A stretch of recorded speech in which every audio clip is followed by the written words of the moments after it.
Hello everyone, my name is Oktay, and today we're going to continue our session called Learning English Through TV Series or slash movies.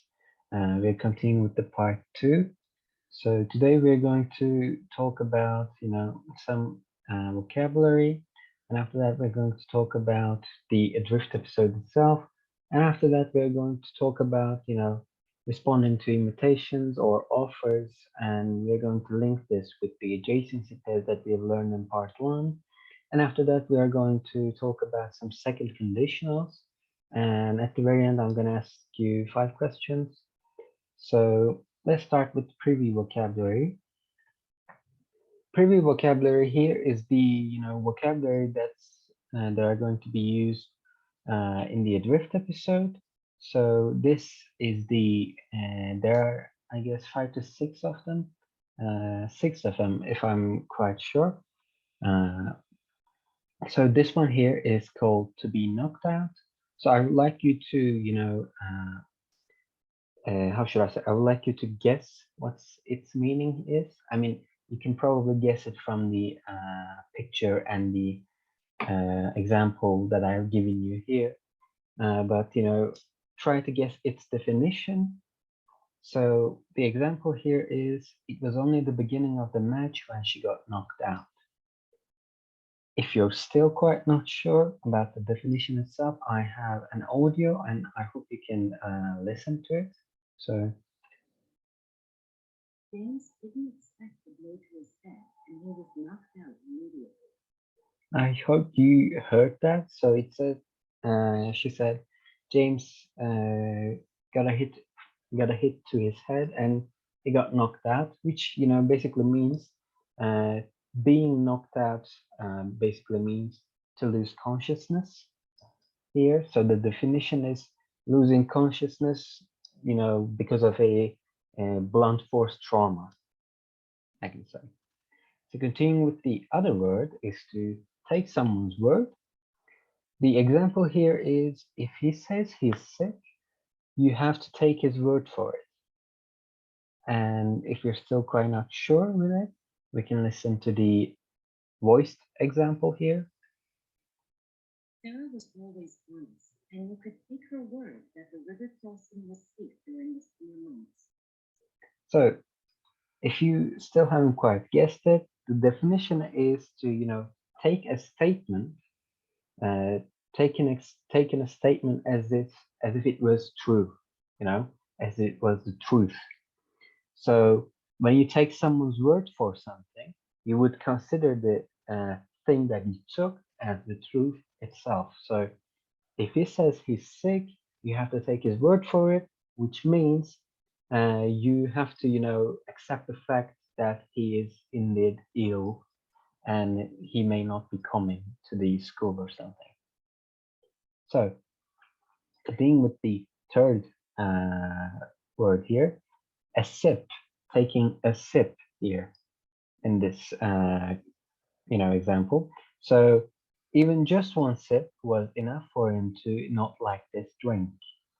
So the definition should be quite easy to guess, but let's also listen to the audio example. Jason was unsure about the brown liquid and took a sip to check the temperature.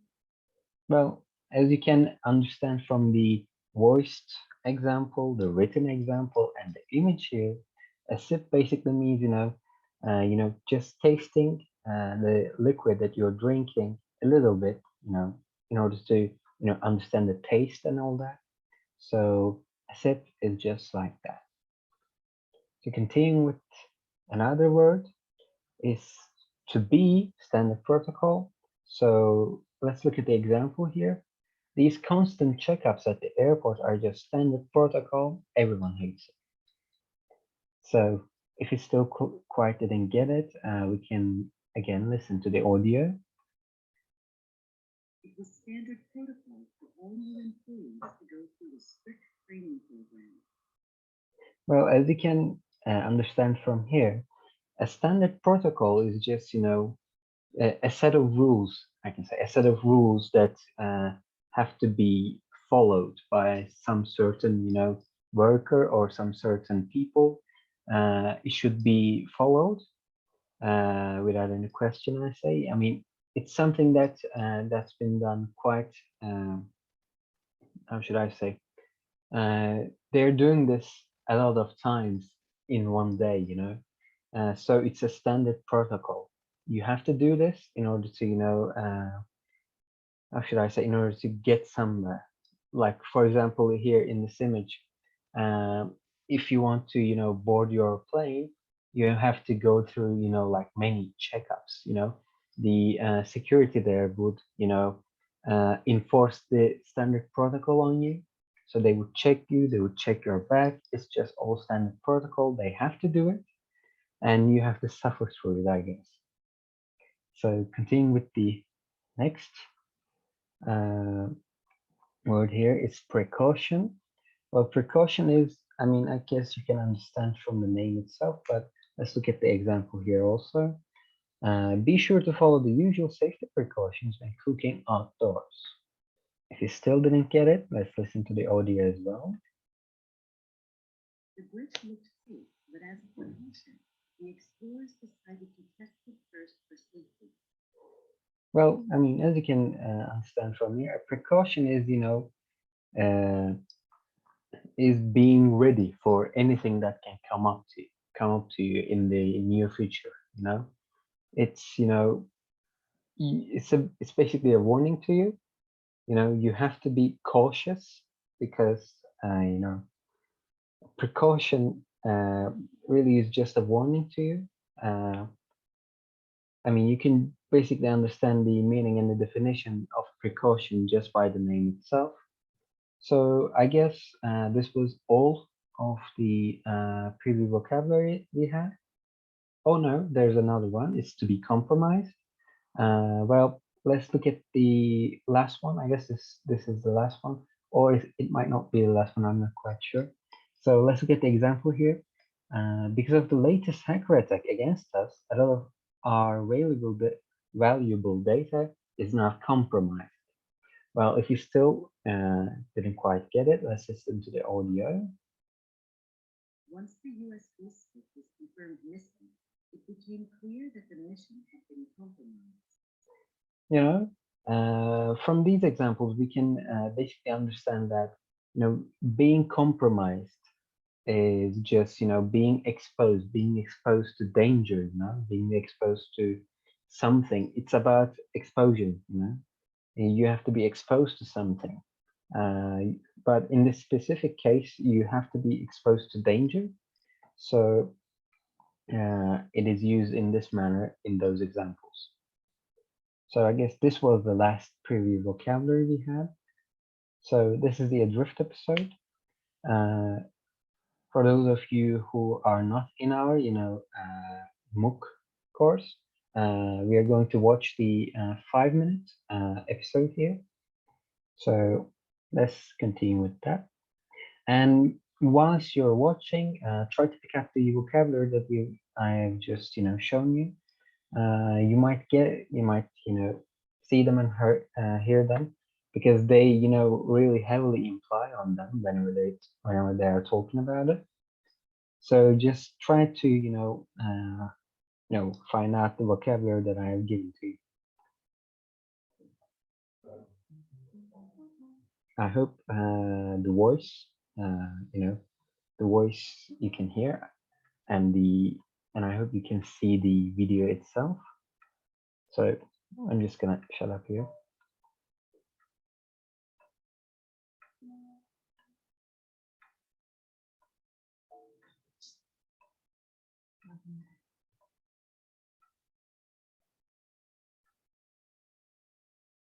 Christy?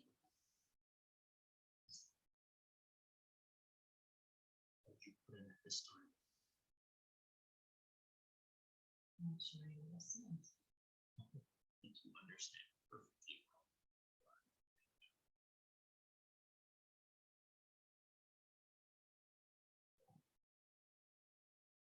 Would you like some water? Or can I see first? I'm sure this was fine. It's the last time I said that. This part here actually is about. Can I stop? Yeah. That part was actually uh, about the topic that we're going to talk about after this, uh, right after this, or the one after this. So it's either the next or the next, should I say. It's about second conditionals. And this is a great example here. I'm sure, if I'm quite not mistaken, I did put this specific example here also. So sorry for cutting. Let's continue. So you can take me word for this. It's just simply blessing. You actually expect me to trust you. Since the governor was in your position, I'm ready to make a decision too.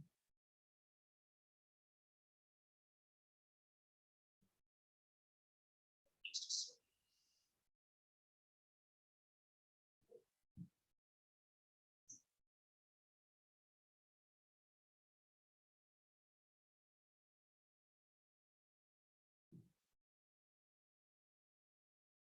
Do you remember where we left the conversation yesterday?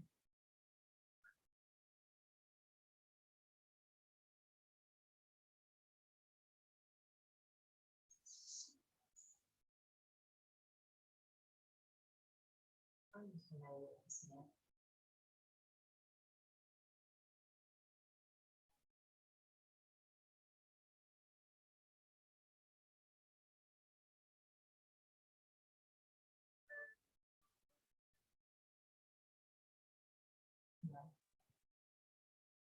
Yes. This one. You seem surprised. Yes.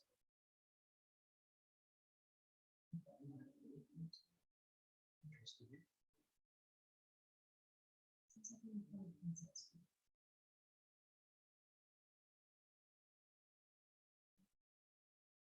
I would like to go back to the start.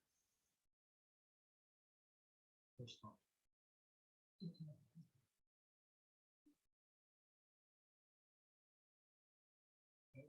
so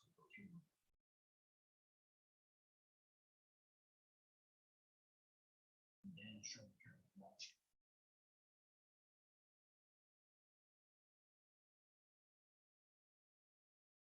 So, you've made a positive idea on the contact. Yes. You follow him. Yes. Stand up. And how long does this session and its purpose?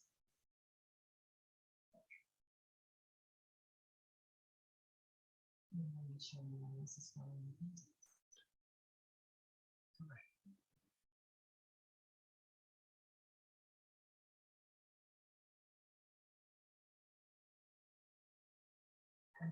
Sorry for cutting again, but the way he said correct. I mean, we're supposed to understand and adapt our speech depending on these episodes, such as like the Adrift episode here. So learning to speak like this can be a bad effect for us, I think, because the way he said correct, I mean, it just doesn't seem natural to me.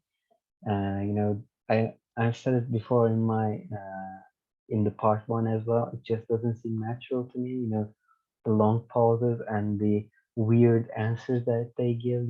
Correct itself just sounds so weird to me. But I mean, sorry for cutting it short. So let's just continue.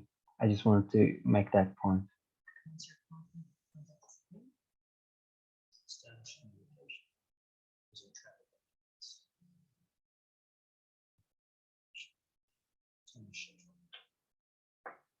and so happens to me.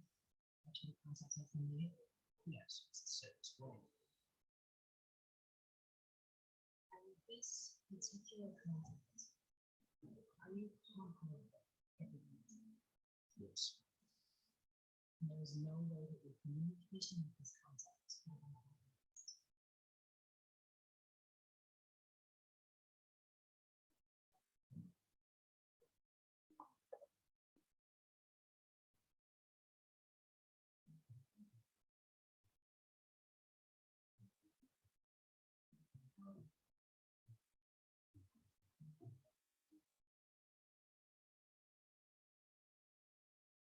Well, that was it.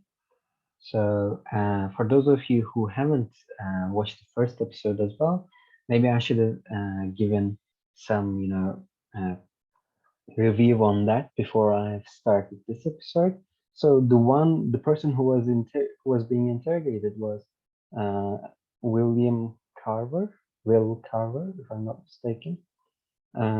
He was being interrogated by some agent that we don't know the name of, but we don't know also if she is, with the law enforcement.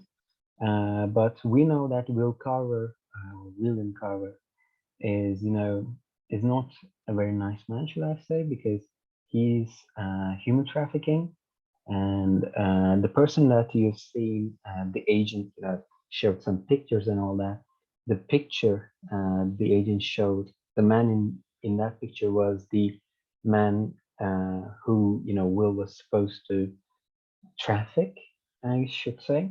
So this was just the interrogation of that, the agent was just trying to clarify what has happened, I guess. So I mean, this is just a great way us for to understand the language better and understand the natural flow of conversation better. But as I have stated before, I really don't think that those long pauses and those correct, sorry, not correct, just weird answers, just saying correct by itself, it just doesn't seem natural to me. So, uh, just picking out some bits and pieces in some episodes are just better for us, I guess. So that's why I ask you to, pick out the vocabulary, uh, to sip or, taking precautions or standard protocol and all that. I'm sure you have noticed those because they were heavily implied by, not all of them, but some of them were heavily implied in taking a sip or protocol or uh, precautions and all that. They were probably the ones who were most implied. But episodes like this really helps us. So, and I may or may not be also correct about the first stop that I made in the video. I said about second conditionals, but after like while watching the video, I realized that may not be the correct clip that I was talking about. So the clip itself was about responding to invitations, I guess. So it was not about second conditional, but it was about responding to invitations, I guess. So once we're on that topic, we should continue with that. So responding to invitations or offers, well, we can also, match this topic with the adjacency pairs we've talked about. So adjacency pairs, if you were to, talk about it a little bit more, adjacency pairs are the, things that we are, how should I say? There are two speakers. One says something, and the second speaker needs to say something in order to, make sense. The second speaker should say something meaningful in the context. So whenever you say, should we go for lunch? I should say yes or no. That's just adjacency pairs. So this here, let me play the clip here. You want to get some lunch now? You know, You want to get some lunch? again, yeah. Whenever you say, do you want to get some lunch? And no, as, non-native speakers, we might tend to, try to, how should I say, apply the rules that we have learned, adjacency pairs, you should just say yes or no, you know, but if we, try to apply these rules too much, we might just be, might sound impolite to some people, as you see like here. I mean, the second speaker says no to the offer, uh, uh, whilst the first speaker is speaking, It might sound impolite. It might sound, harsh to the first speaker. The first speaker might get offended by it. So, what we can do instead is that we can bend the rules a little bit. You're not always supposed to say yes or no. You can, say no by saying other words without saying no. So the example here can really show that, I guess.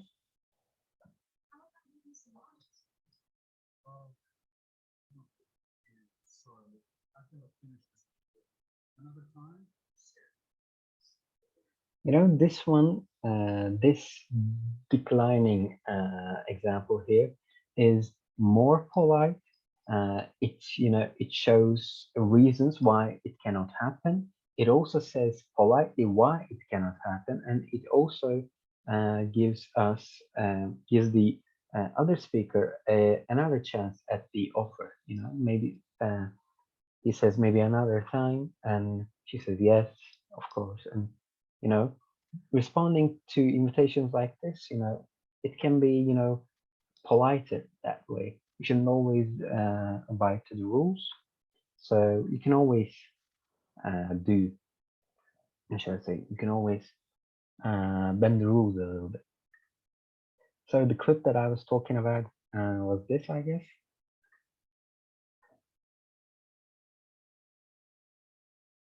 Would you like some water? You must be thirsty.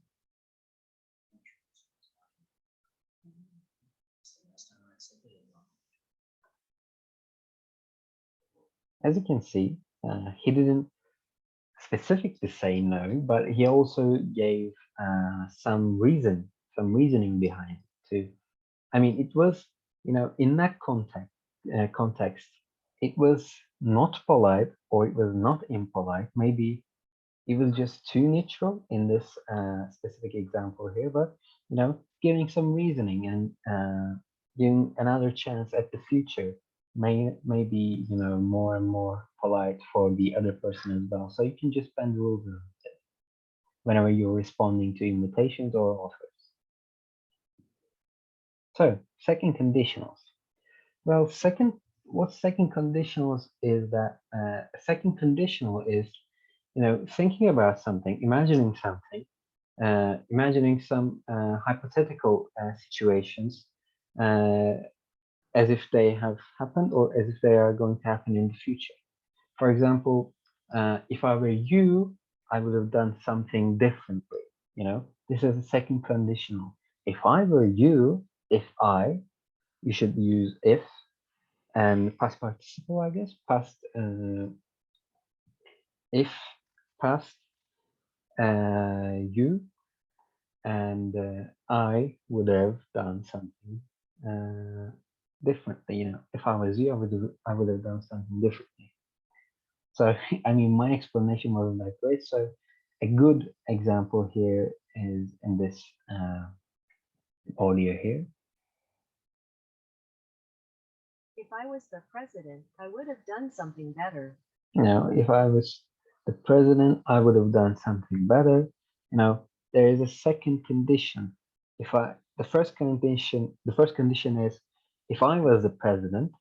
The second condition is in order to do something better, you should be the uh, president itself. So that's the second condition in order to do this something better. So it might be a little bit hard to understand. So an example is also found in the drift episode. So let me play you that. So I mean, I guess you can understand it better here. To be quite honest, Mr. Carter, if I was in your position, I would find it a difficult decision too.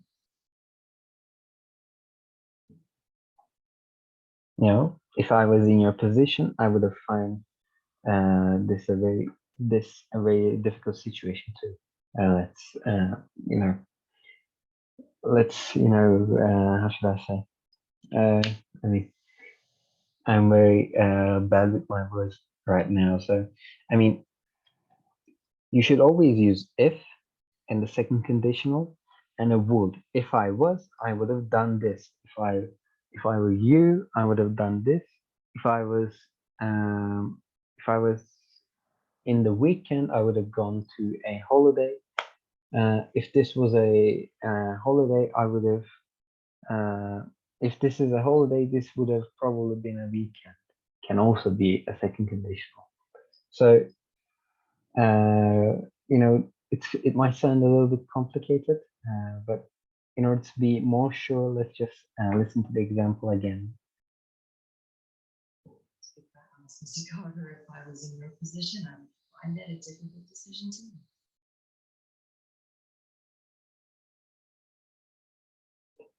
I mean, this example is just way better than my explanation because I'm just mumbling my words. So let's continue with the questions. The question itself are, you know, not that hard. So if you followed along, you are probably going to do all of them correctly. So the first question is, in which option to be compromised is used as it was used in the previous examples, as it was used in the previous vocabulary, should I say. This book compromises 250 pages. B is, before its demolition, the factory compromised 20 buildings. The opening paragraph comprises 3 sentences. Once the USB stick was confirmed missing, it became clear that the mission had been compromised. Its country comprises 50 states and 1 district. So obviously the option here, the correct option here is D. So continuing with the other question. If she studied harder, she'd pass her exams easily. Which rule is being used in this example? If she studied harder, she'd pass her exams easily. Is it insert expansions? Is it adjacency pairs? Is it second conditionals? Is it verbs with prepositions or none of the above? This is another great example at the thing that I was so bad at explaining. This is second conditionals. If she studied harder, this is the first part. First conditions, she'd pass her exams easily. The second condition is that she'd pass her exam. So if she studied harder, she would pass her exams easily. So this is second conditionals. This is just a great example. And I'm sorry, I wasn't very good at explaining second conditionals. So continuing with the other question, would you like to go get some lunch? Depending on what we learn, which answer would be more appropriate? A is God no. B is no. C, that will be not good. D, I would like to, but I'm busy, maybe some other time. E, I'm not hungry. So C and E might sound appropriate, but as I have stated before, you should, give some reasoning. You should give some reasoning. You should, how should I say? You should, offer another chance to the offer itself. So I'm busy is the reason, and maybe some other time is the offer for another time. Yeah. So B is the correct option here.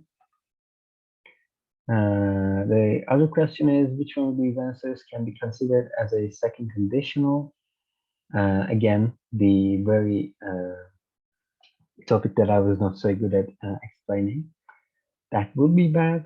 I wouldn't have go to the Grand Bazaar. Would that even change anything? If I were you, I would definitely go to a holiday. Or E, wouldn't it be more awesome? So the answer here is D. What I have tried to do here is that I tried to trick you with the option B here. Well, I tried to trick you with every single one of the options, but B is the trickiest one here. I wouldn't have gone to the bazaar. Might be the trickiest one because it consists I and wouldn't, so it's the second part of the second conditional. So that part, might get you, but there always has to be an if in second conditional. So If I were you, I would definitely go to a holiday is the correct answer here. So yes, B is the correct answer. And the last question that I have is a bit of a cop-out, should I say, because I had a hard time coming up with some questions itself. So the last question is open-ended. What are your opinions about what's going to happen to Will? Is he even, going to get out of this interrogation? Is he going to, I mean, did he even, traffic this guy? The person that the agent showed in the photograph. What happened to the person in that photograph? So, what are your opinions? What do you think about what's going to happen? So feel free to share your opinions. And that was all. Thank you for listening to my presentation. And I hope I can see you in the next presentation. So see you later until then. And sorry for the bad explanation at that last topic. So see you.